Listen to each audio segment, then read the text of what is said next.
அன்பர்களே, ஞான வழி என்னும் கருத்தமர்வில் உங்களை மீண்டும் சந்திப்பதிலே எனக்கு மிக்க மகிழ்ச்சி. இவ்வாண்டு அக்டோபர் மாதம் 1ஆம் நாள் முதியோர்கள் தினமாக கொண்டாடப்பட்டு வருகின்ற பொழுதிலும் இலங்கையிலே அதை சிறுவர் தினமாகவும் இணைத்து அனுசரிப்பது ஒரு மிகவும் அழகான விடயமாக கருதலாம். இந்த உலக குழந்தைகள் தினம் மற்றும் முதியோர் தின செய்தியிலே எமது நாட்டின் ஜனாதிபதி மேதகு அனுரகுமார திசநாயக்க அவர்கள் வெளியிட்ட செய்தியிலே ஒரு முக்கியமான விடயத்தை நான் கருத்தில் கொள்ளுகின்றேன். இன்று உலக குழந்தைகள் தினம் மற்றும் முதியோர் தினம் இரண்டையும் அனுசரிக்கின்றது. எந்த ஒரு நாட்டுக்குள்ளும் குழந்தைகள் மற்றும் முதியவர்கள் ஒன்றாக மக்கள் தொகையில் கணிசமான பகுதியை பிரதிநிதித்துவப்படுத்துகின்றார்கள். இந்த இரண்டு தலைமுறையினரின் உரிமைகள் மற்றும் நல்வாழ்வு பாதுகாப்பதில் எங்கள் அரசு முழுமையாக உறுதி பூண்டுள்ளது என்று கூறுகின்றார். சிறுவர்களை என்னிடம் வரவிடுங்கள், தடுக்காதீர்கள் என்று சொல்லி தம்முடைய சீடர்களுக்கு அறிவுரை கூறி சிறுவர்களை தன்னுடைய மடியிலே வைத்து அரவணைத்து தலைமீது கை வைத்து ஆசீர்வதித்து அவர்கள் வாழ்க வளர்க என்று சொல்லி வாழ்த்துகின்றார் இயேசு. சிறுவர்களை போன்று எளிமையும் தூய்மையும் நேர்மையும் கொண்டு வாழுகின்ற பொழுதுதான் அவர்கள் இறையாட்சிக்கு உரிமை உடையவர்கள் என்று இயேசு போதிக்கின்றார். ஒவ்வொருவருடைய வாழ்க்கையிலும் அவர்களுக்கென்று தேவதூதர்கள் கொடுக்கப்பட்டு இறைவனுடைய முகத்தை இந்த குழந்தைகள் சார்பாக பிரதிநிதித்துவப்படுத்தி உற்று நோக்குகின்ற தேவதூதர்கள் உண்டு என்று இயேசு எடுத்து சொல்லி இருக்கின்றார். சிறுவர்கள் என்று பார்க்கின்ற பொழுது இன்று நாம் காணுகின்ற எங்களுடைய இந்த நவீன உலகத்திலே இந்த குழந்தைகள் அழகானவர்கள், இந்த குழந்தைகள் அன்பு செய்யப்படக்கூடியவர்கள், இந்த குழந்தைகள் அவர்களுடைய வாழ்வு புனிதமானது என்று நாங்கள் பார்க்கின்ற அதே வேளையிலே இந்த குழந்தைகள் அல்லது சிறார்கள் சந்திக்கின்ற ஏராளமான சவால்களை பற்றி ஒரு கணம் நாங்கள் சிந்திக்கலாம். எப்பொழுதும் பெற்றோர்கள், தாய் தந்தையர்கள் பிள்ளைகளை அன்பாக பண்பாக அவர்களை ஏராளமான தங்களுடைய கவனத்தை செலுத்தி பராமரித்து வருகின்றதை நாங்கள் ஏராளமாக பார்த்திருக்கின்றோம். 1, 2 என்ற குழந்தைகளை பெற்று சிறிய குடும்ப எல்லைகளுக்குள்ளே வாழுகின்ற இந்த பெற்றார்கள் ஓட்டமும் நடையுமாக இந்த குழந்தைகளினுடைய நினைவாகவே அவர்கள் உழைக்கின்றார்கள், பாடுபடுகின்றார்கள், தியாகங்களை செய்கின்றார்கள். இந்த குழந்தைகளினுடைய அந்த மொழியிலேயே அவர்களுடைய எதிர்பார்ப்புகளோடு ஒத்து சென்று அவர்களை தங்களுடைய பெரும் சொத்தாக கருதி பலவிதமான முதலீடுகளை செய்கின்றார்கள். இந்த குழந்தைகளினுடைய அழுகையிலே அவர்கள் தாங்களும் அழுது கொள்ளுகின்றார்கள். இந்த குழந்தைகளினுடைய எதிர்பார்ப்பு அதாவது வருங்காலத்தை பற்றிய திட்டத்தை அவர்களே கனவுகளாக காணுகின்றார்கள். இப்படிப்பட்ட சூழலிலும் கூட பொதுவாக நாங்கள் சிறார்கள் என்று நோக்குகின்ற பொழுது ஏராளமான சிறார்கள் இந்த உலகத்திலே எங்களுடைய சமுதாயத்திலும் பொருளாதார ரீதியாக குறைந்த வசதியுள்ள குடும்பங்களில் வாழ்கின்றார்கள். வறுமை காரணமாக ஊட்டச்சத்து குறைபாடு, சிகிச்சை அணுகல் குறைவு மற்றும் போதுமான கல்வி இல்லாமையால் அவர்கள் பாதிக்கப்படுகின்றார்கள். சில சிறார்கள் அவர்கள் இளமையிலேயே 18 பருவத்திலேயே தங்களுடைய குடும்ப பொறுப்பை ஏற்றுக்கொள்ளுகின்ற அளவிற்கு அவர்கள் தொழிலிலே ஈடுபடுத்தப்படுகின்றார்கள். படித்து என்னத்தை காணப்போகின்றாய், நீயும் உன் அப்பனுடைய தொழிலுக்கு நீயும் சென்று உதவி செய் என்று சொல்லி கடலுக்கு அனுப்புகின்றவர்களும்,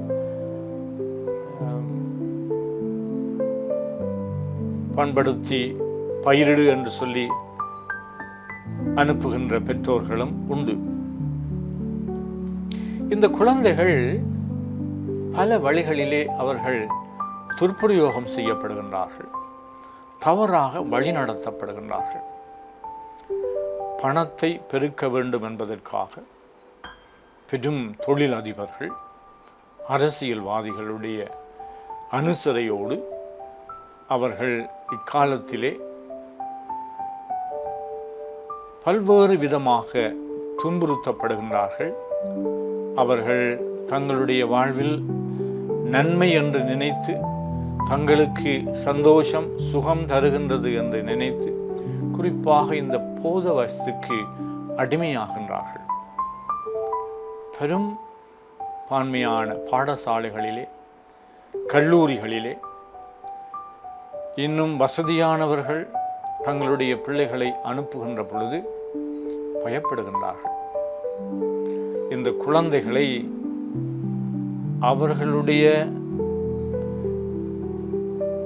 அவர்களோடு பேசுகின்றவர்கள், பழகுகின்றவர்கள், படிக்கின்றவர்கள், அவர்கள் மூலமாக ஒருவர் மற்றவரிடம் பலவிதமாக செல்வாக்கு வகுத்து இந்த போதை வஸ்தை அவர்களுக்கு கொடுத்து விடுகின்றார்கள். அதனாலே இந்த குழந்தைகள், சிறார்கள், அவர்கள் சட்டங்களுக்கு முரணாக குற்றச் செயல்களிலே ஈடுபடுகின்றார்கள். சில சிறார்கள் ஆபத்தான வேலைகளை செய்யக்கூடிய சூழலைக்கு அவர்கள் தள்ளப்படுகின்றார்கள். சில குழந்தைகளை அவர்களுடைய குழந்தை பருவத்திலேயே தங்களுடைய வேலைக்கு எடுத்து செல்லுகின்ற பழக்கங்கள் எல்லாம் எங்களுடைய சமூகத்திலே இருந்திருக்கின்றன. அக்காலத்திலே தோட்ட தொழிலாளர்கள் மத்தியிலே இருந்து பலர் தங்களுடைய வசதியானவர்கள் அவர்களை பிள்ளைகளாக வளர்க்கின்றோம் என்று சொல்லி வீட்டு வேலையில் ஈடுபட்டு சமையல் தொடக்கம், தோய்த்து கொடுக்கின்றது, துப்புரவாக்குகின்றது, ஆடு மாடுகளை பார்க்கின்றது என்று சொல்லலாம் அவர்களுக்கு கொடுத்து அவர்களுடைய பிள்ளை மாறி நாங்கள் பார்க்கின்றோம் என்று பலர் பெருமிதம் கொள்ளுவார்கள். இப்படி சைல்ட் லேபர் என்று சொல்லுவார்கள். அவருடைய 11 பருவத்திலே அவர்கள் 18 வயதிற்கு முன்னதாக அவர்களை தொழிலிலே ஈடுபடுத்துகின்றார்கள். அவர்களுக்கு காசை காட்டினால் அவர்கள் தங்களோடு அவர்கள் சேர்ந்து கொள்வார்கள் என்று சொல்லி அவர்களுக்கு இந்த தொழில் ரீதியாக அவர்களை ஈடுபடுத்தி குற்றச் செயல்களுக்கு அவர்களை ஈடுபடுத்துவார்கள். பெரும்பான்மையான பிள்ளைகள் இந்த காலத்திலே போட்டியோடு கல்வியிலே அவர்கள் வளர்வதற்கு எல்லோரும் அவர்களை டியூஷனுக்கு அனுப்புகின்றார்கள். இந்த டியூஷன் எடுப்பதனாலே பிள்ளைகள் நல்ல ரிசல்ட்ஸை, நல்ல பெறுபேறுகளை பெறக்கூடிய வாய்ப்புகள் உண்டு. இருப்பினும் அவர்களை அதிகமாக அவர்களுக்கு அந்த பெற்றோர்கள் அவர்களுக்கு தங்களுடைய எண்ணங்களையும் எதிர்பார்ப்புகளையும் திணிப்பதனூடாக அந்த பிள்ளைகள் ஒரு வழியிலே அவர்கள் கல்வி கற்றவர்களாக இருந்தாலும் இன்னும் ஒரு வழியிலே அவர்கள் இந்த சமூகத்தோடு இணைந்து வாழக்கூடியவர் அல்லாமல் அவர்களை ஆக்குகின்றார்கள். சில வேளைகளிலே அவர்கள் பின்னடைந்த சமூகங்களை சேர்ந்தவர்கள் நிதி குறைவு அல்லது குடும்ப பொறுப்புகள் காரணமாக பள்ளியிலே இருந்து விலகுகின்றார்கள். கிராமப்புற பள்ளிகளிலே போதுமான வசதிகள், பயிற்றுவித்த ஆசிரியர்கள் மற்றும் வளங்கள் இல்லாததாலே இந்த குழந்தைகளினுடைய சிறார்களுடைய கல்வி பாதிக்கப்படுகின்றது. இன்னும் சில பகுதிகளிலே உண்ணுகின்றார்கள். ஆனால் சத்துள்ள உணவை அவர்கள் பெற்றுக்கொள்வதற்கான வாய்ப்புகள் இல்லாமல் போகின்றது. பாடசாலைகளிலே கொடுக்கப்படுகின்ற அந்த ஊட்டச்சத்து உள்ள சமையலில் கூட எத்தனையோ கலப்படமும் ஊழலும் மலிந்திருப்பதை நாங்கள் பார்க்கின்றோம். குறிப்பாக இந்த கிராமப்புறங்களிலே அண்டி வாழுகின்ற சிறுவர்களுக்கு ஆன ஆரோக்கிய சூழலை அமைத்து கொடுக்காமல் இருப்பதும் நாங்கள் பார்க்கின்றோம். சில வைத்தியசாலைகளை, நகர்ப்புறங்களிலே இருக்கின்ற வைத்தியசாலைகளை துரிதமாக அவற்றை முன்னேற்றுகின்ற அதே வேளையிலே கிராமப்புறங்களிலே அல்லது பின்தங்கிய பகுதிகளிலே இருக்கின்ற வைத்தியசாலைகள் எல்லாம் அவைகள் காலாகாலமாக ஒதுக்கி வைக்கப்படுகின்றன.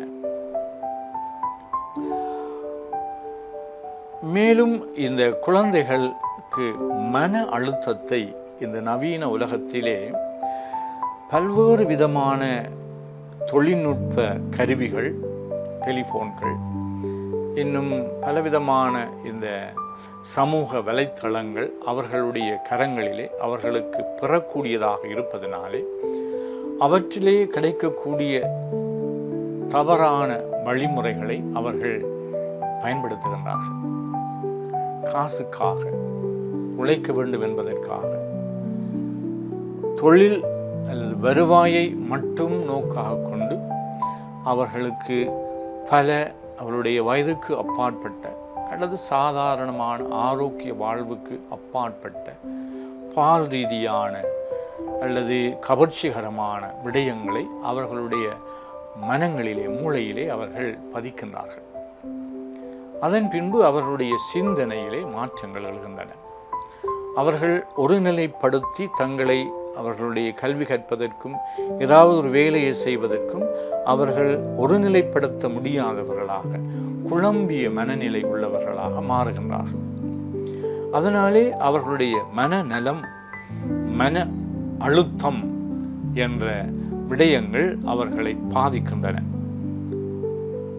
போராட்டங்கள், சோகங்கள், மனச்சோர்வுகள், மன அழுத்தம், இவ்வாறு அவர்களுடைய மனங்களிலே முன்னைய காலங்களிலே இருந்த அமைதியான கூட்டு வாழ்வும், அமைதியான ஒரு கிராமப்புற சூழலும், இயற்கையோடு அமைந்த வாழ்க்கையெல்லாம் மாறி இப்பொழுது எல்லாம் ஒரு செயற்கையான சூழலிலே இந்த குழந்தைகள் வளருவதனாலே அவர்களுடைய மனித தன்மை, அவர்களுடைய இரக்க உணர்வு, அவர்களுடைய ஒத்துப்போகின்ற தன்மை, அவர்கள் கீழ்ப்படுகின்ற தன்மை, அவர்கள் மதிப்பு மரியாதையான பேச்சுக்களை பேசுகின்ற தன்மை, இவற்றிலே இருந்தெல்லாம் அவர்கள் புறம்பாக்கப்படுகின்றார்கள்.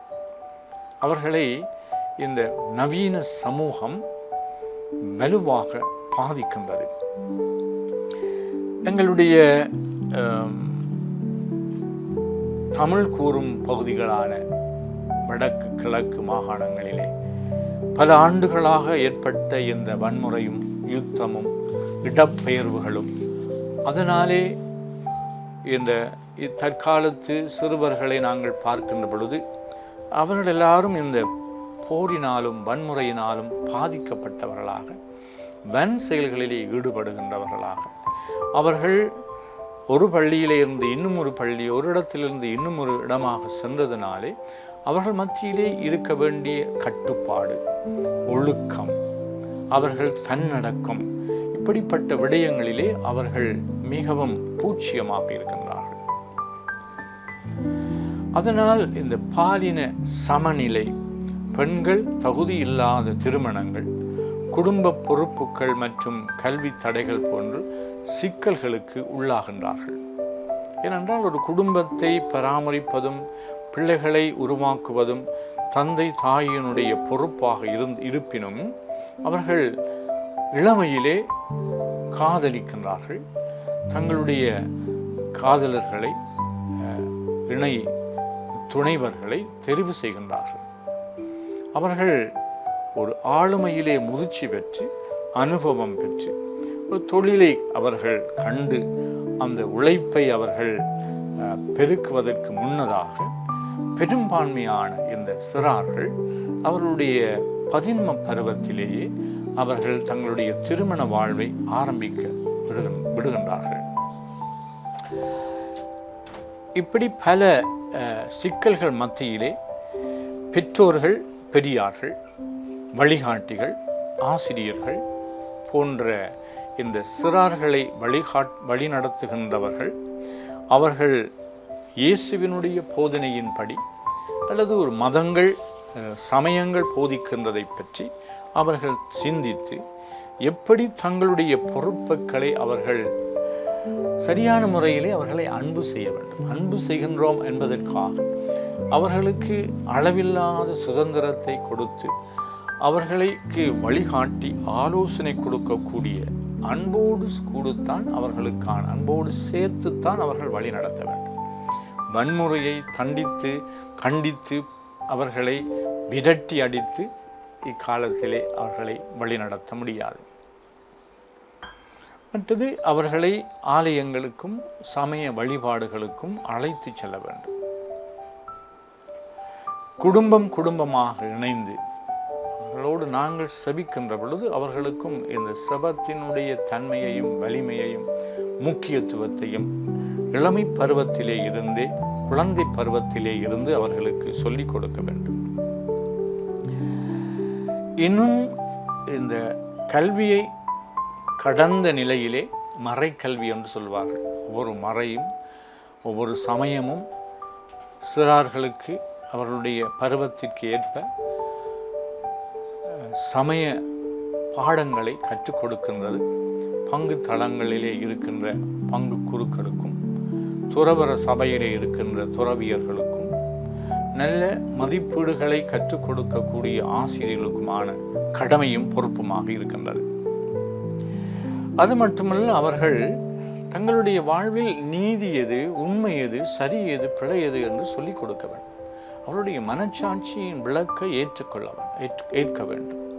அவர்கள் தங்களுடைய அந்த பதின்ம பருவத்திற்குள் செல்லுகின்ற பொழுது அவர்களுக்கு சரி எது, பிழை எது, நல்லது எது, பொல்லாதது எது, அவருடைய எதிர்காலத்தை எப்படி அவர்கள் கட்டி எழுப்ப முடியும் என்ற வழிகாட்டுதல் பொருந்திய கருத்தரங்குகளை, பாடங்களை, சந்தர்ப்பங்களை அவர்களுக்கு வழங்கி அவர்களை வழிகாட்ட வேண்டும். இது மிகவும் முக்கியமானது. இந்த டியூஷன் சென்டருக்கு போகின்ற பொழுது பாடத்தை கற்று கொடுக்கின்றது, அதாவது அவர்கள் சித்தி பெற வேண்டும், எடுக்க வேண்டும், டிஸ்டிங்ஷன் எடுக்க வேண்டும் என்ற அந்த நோக்கத்தோடு மட்டும் அவர்களுக்கு கல்வி புகட்டுகின்ற வேளையிலே அவர்களுக்கு சில கட்டுப்பாடுகளையும் சில மதிப்பீடுகளையும் நல்ல படிப்பினைகளையும் அவர்களுக்கு கொடுக்க வேண்டும். இது ஆசிரியர்கள் விழிப்பாக இருக்க வேண்டும் இந்த விடயத்திலே. ஏனென்றால் ஆசிரியர்கள் வெறுமனே அவர்கள் சம்பளத்திற்காக படிப்பிக்கின்றவர்களான அப்படியான ஆசிரியத்துவம் மாறி பொறுப்புள்ள பிரஜைகளை உருவாக்குகின்ற நல்ல வழிகாட்டிகளாக அவர்களும் திகழ வேண்டும். இப்படி பலரும் ஒன்று சேர்ந்து ஒரு கூட்டு முறையிலே திரு அவையினுடைய ஆன்மீக வழிகாட்டிகளும் இன்னும் சமூகத்தை கல்வியை ஊட்டுகின்ற ஆசிரியர் பெருமக்களும் குடும்பங்களிலே இருக்கின்ற பெற்றோர்களும் இவ்வாறு ஒருவருக்கொருவர் இப்பொழுது பாடசாலையிலே பிள்ளைகளை பற்றி பெற்றோரை அழைத்து அவர்கள் பேசுகின்றார்கள். இப்படியான நல்ல விடயங்கள் இடம்பெறுகின்றன. ஏனென்றால் இந்த 3 முக்கியமான நிலையினர்களும் ஒருங்கிணைந்து இந்த பிள்ளைகளை வளர்க்க வேண்டும். முரண்பாடுகளை கொடுக்கக்கூடாது. வெறுமனே பாடங்களை போதனையினால் மட்டும் செய்துவிட முடியாது. அவர்கள் கொடுக்கின்ற அறிவுரை அவர்களுடைய வாழ்க்கையை பார்க்கின்றார்கள். இந்த வாழ்க்கையை பார்க்கின்றவருடைய விட்னஸ் என்று சொல்வார், சாட்சியம். எப்படி தகப்பன் உண்மைக்கு சான்று பாருகின்றார், எப்படி தாய் மனச்சாட்சியின்படி இருக்கின்றார், எப்படி தாய் இறை பக்தியுள்ளவளாக இருக்கின்றார், எப்படி இந்த ஆசிரியர் நல்லதொரு விடயத்தை சொல்லிக் கொடுக்க அவருக்கு என்ன அணுகுமுறையை பயன்படுத்துகிறார். இவைகளெல்லாம் அவர்களுடைய உள்ளங்களிலே ஆழமான தாக்கங்களை, நல்ல தாக்கங்களை ஏற்படுத்தும். அல்லது அவை பாதிப்புகளை ஏற்படுத்தி வருங்காலத்திலே அவர்கள் குற்ற செயல்களிலே ஈடுபடுகின்றவர்களாகவும் அல்லது அவர்கள் வாழ்க்கையை, அழகான வாழ்க்கையை அழகுற அமைத்து கொள்ள முடியாதவர்களாகவும் மாறலாம். எனவே இந்த சிறார்கள் தினம் என்று கொண்டாடப்படுகின்றது ஒரு வருடத்திலே ஒரு நாள் மட்டுமல்ல, ஒவ்வொரு நாளும் அந்த தினத்தினுடைய அழகான மதிப்பீடுகளை பெற்று நாங்கள் எல்லோரும் இணைந்து பயணிப்பதுதான் இந்த சிறார்கள் தினத்தினுடைய செய்தியாக அமைய வேண்டும் என்று விரும்பி வாழ்த்தி விடைபெறுகின்றேன். நன்றி.